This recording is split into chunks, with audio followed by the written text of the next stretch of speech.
that particular witness said that the MCRC actually has no authority whatsoever over legislative districts.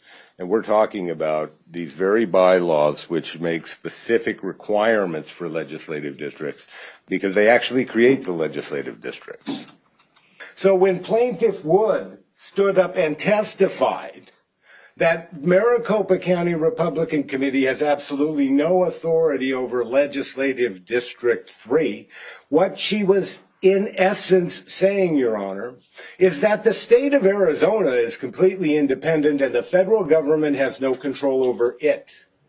And a review, Your Honor, of the United States Constitution shows that to be completely untrue and unsupported by the law. And the same, Your Honor, applies to this very case.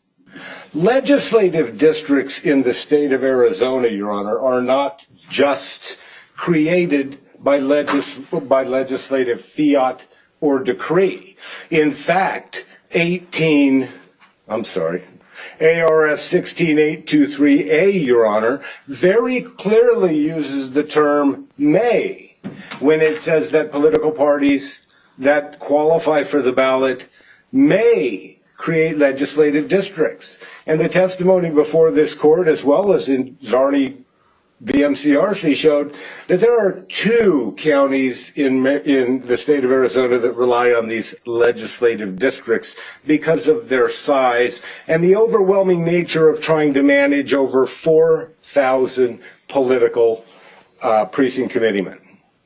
And so, chaos, that one word, Your Honor, these bylaws are written in a way to prevent exactly that from taking place. And so, these bylaws have been in place in Maricopa County since March 4 of 1950. Your Honor. They have been debated since that point in time. This relationship between legislative districts and the county party has evolved over time. But when we look at these operative bylaws, Your Honor, it becomes very clear that legislative districts are created by these very bylaws. Now, the Maricopa County Republican Committee created LD3 with its bylaws. Not LD3 per se, because that was an act of the Redistricting Commission. But Legislative District 3 would not exist without Maricopa County's bylaws. I believe Ms. Cox ran for chair of LD3. I think that's been established by one of their exhibits. Somebody got 3 votes.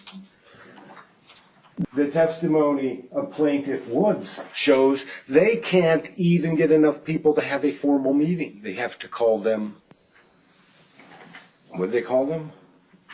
Ice cream night, socials, or something like that, Your Honor. Events.